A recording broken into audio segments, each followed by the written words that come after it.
Krásný den. Já vás vítám u dalšího dílu podcastu Na vlnách mateřství. A dneska trochu netradičně zabrousíme do oblasti před těhotenstvím. Podcast Na vlnách mateřství se zabývá spíše poporodní tématikou a poporodními příběhy a myšlenkami, ale to, co tomu všemu předchází, a to je ta nějaká příprava na těhotenství, to ladění se na to, je taky velice důležitý a úzce to podle mě souvisí i s tou poporodní dobou.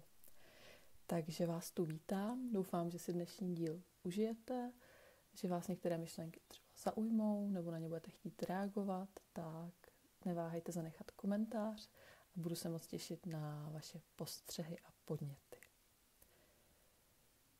Tak, příprava na těhotenství. Já jsem se rozhodla dneska pojmout trochu osobněji, takže bych ráda zazdílela, jak jsem to vnímala a měla já, a v rámci toho zazní samozřejmě i nějaké takové, jako, nechci říkat tipy, ale spíš podněty, na co se třeba zaměřit, co zkusit, čemu se otevřít.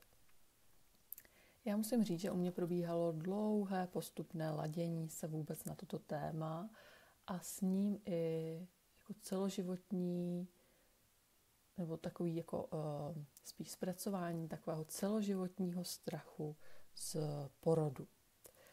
Takže to bylo téma, které ve mně rezonovalo a nějak pracovalo doopravdy dlouho, jakože co už si pamatuju, tak už jako malá holčička jsem to hodně řešila, vlastně jsem se bála té budoucnosti, jak já někdy budu moct mít, až budu dospělá ty děti, když já je prostě nezvládnu porodit.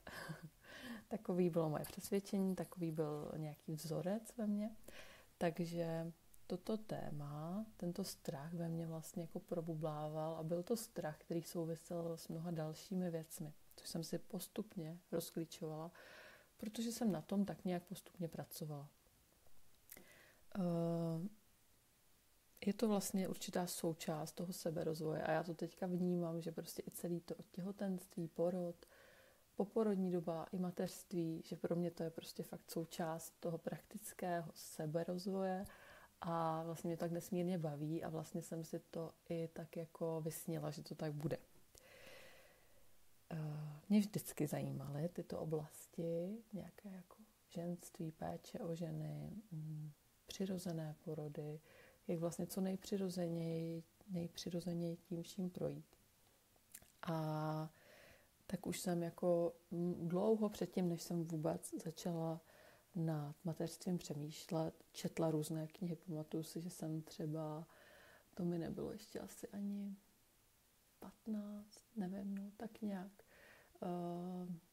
Tak mě hrozně bavily různé knihy jako o přírodních národech a přírodě, bylinkách a tak. A nějakým způsobem jsem se dostala ke knize Koncept kontinua, která, mám pocit, takhle, když na to vzpomínám, nevím, jestli si to nějak neskreslu teďka zpětně, ale takhle, když na to vzpomínám, tak ve mně vlastně otevřela takový to, ono je to vlastně úplně přirozený a vlastně já, jako bytost, jsem toho schopná.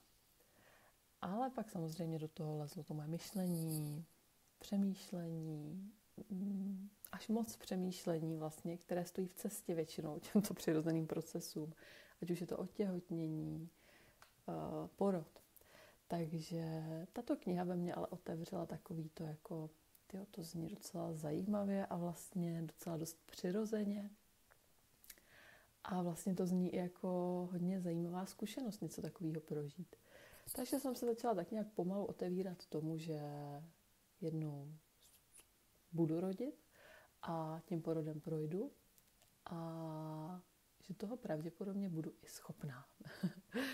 Což takhle zní poněkud úsměvně, ale pro člověka, který to má v hlavě fakt jako takovej blok betonový a přesto prostě nejede vlak a tohle to já prostě nezvládnu, tak pro mě to byla velká věc. Protože já nejsem ten typ člověka, který by do toho šel a prostě nějak to dopadne, nebo oni to tam za mě nějak zvládnou v té porodnici, nebo prostě to nějak to bude.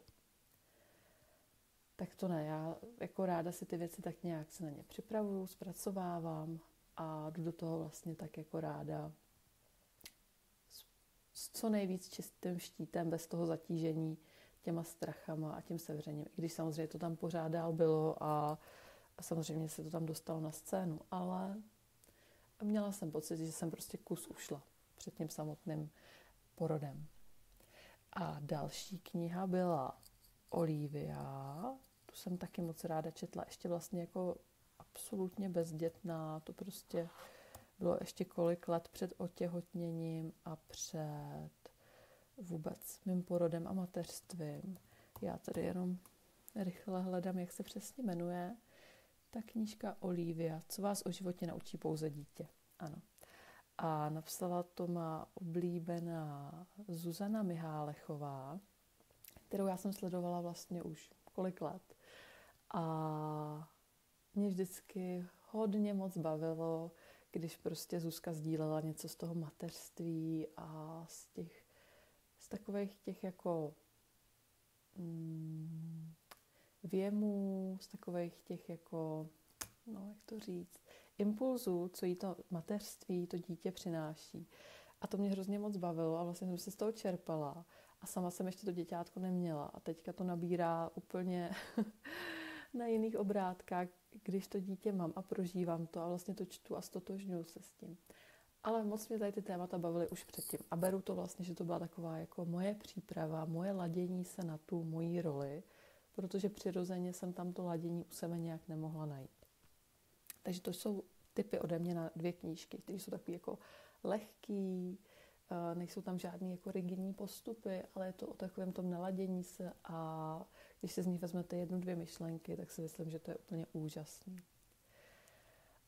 A to bylo pořád ta fáze takového toho mýho teoretizování, což já mám velmi často, že tak jako jsem v té teorii, jsem v těch knihách, jsem v tom, že to nastudovávám. A to je takový můj stav, který by mohl ale trvat klidně prostě celý život, protože mě to za prvý hrozně baví a za druhý se tak trošku bojím vždycky jít do té praxe. Takže v tom mě posunulo setkání, který jsem absolvovala u Verči, její online setkání Vědomá příprava na těhotenství, který mimochodem, teď vložím malou pozvánku, teď pro vás chystáme společně s Verčou, což bych vůbec v té době neřekla, že se někdy stane. A ráda bych vás samozřejmě pozvala. Odkaz najdete tady v popisku a datum je 22. května od 16 hodin. Je to teda takové online setkání, kdy my tam budeme mít určitý úvod a potom bude dobrovolné sdílení. A probíhá to online z pohodlí domova, takže úplně tady v tom takový pohodlí, že nemusíte nikam jezdit a tak. Takže odkaz vám dám do popisku a volný místečka ještě máme, takže se na vás budeme případně těšit.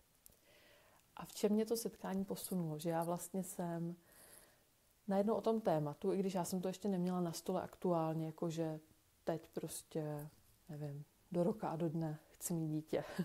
Tak to jako úplně nebylo. Ale už jsem jako cítila, že prostě nějaká ta síla mě tam tlačí do toho, prostě jít do toho reálu. Už z toho nastudovala dost. Takže to mě ohromně posunulo, to setkání, protože za první Verča tam zazdílela nějaký svoje tipy a ono to jsou prostě tipy, které člověk využije obecně pro nějaké své zdraví a pohodu, ale vlastně zároveň i když se chce tak jako zodpovědně připravovat, tak je to fajn mít něco takového jako hmotného v ruce. Zároveň tam ale byly nasdíleny i spousty věcí, jako, které mě posunuly v tom myšlení. A i to sdílení žen potom bylo neuvěřitelně prospěšné, protože už tam byly ženy, které měly víc dětí, nebo které se dlouho snažily otěhotnět a tak dále. Prostě různý příběhy a najednou člověk zjistí, že v tom není sám a že prostě že prostě v tom není sám a že to řeší spousta dalších lidí a můžeme se vzájemně podpořit. Co mě tam jako hodně utkvělo je to, že, nebo co já jsem si odnesla a je to zas takový moje, jakoby, ale celoživotní téma, nebrat ty věci zas až tak hrozně moc vážně. Protože jaký to má pak význam, když z toho vlastně nemáme radost a nedokážeme si to užívat. I když někdy ty věci jsou samozřejmě těžký, i to těhotenství někdy může být hodně náročný, ale dokud tak není, tak proč já sama sobě si ho jako mám stěžovat? Tím nadbytečným přemýšlením a řešením. Takže to jsem se snažila zavést, takovou jako větší lehkost tady v tom. A to mě fakt hodně posunulo. No a pak jsem otěhotněla a můžu říct, že mi stejně vybublal obrovský strach a obrovská paralýza, která trvala prostě pár týdnů určitě toho začátku těhotenství. A i když jsem měla těhotenství úplně prostě řekla bych jako ukázkový, pohodový, tak v začátku tam byla prostě velká paralýza z toho strachu, že ještě nejsem dost připravená, že ještě nejsem dost dobrá na to prostě přijmout tak zodpovědný úkol. A teďka se tomu už směju, protože to je prostě, byla to úplná hloupost, ale ta moje hlava to tam měla. Takže jsem si pak dopřála určitá setkání, určité konzultace se ženami, které mi k tomu dali nějaké vhledy a to mě tak jako postupně zbavilo. Zbavilo té tíhy a toho tlaku. A samozřejmě i já sama jsem na tom pracovala. Ale to bych mohla nechat zase někdy na nějaký další díl a pozdílet tady to, co mi vlastně pomohlo a co bylo takovou tou jako kotvou a takovou tou nadějí dál se, protože ten začátek byl doopravdy hodně ovlivněn tou mojí, bohužel, paralýzou, ale to už se nedá nic dělat. Asi to mělo něco taky mi přinést a hodně mě to posunulo v nějaké té sebedůvěře v sebe sama. Takže tak. Tak já vám moc děkuju za dnešní poslech a dejte mi vědět, jak jste to třeba měli vy, jak jste to prožívali, jestli to bylo něco, co jste nějak jako řešili, jestli to nebo naopak nechali úplně plynout a případně vás moc zvu a budu se na vás těšit na našem online setkání Vědomá příprava na těhotenství a nebo u dalšího dílu podcastu.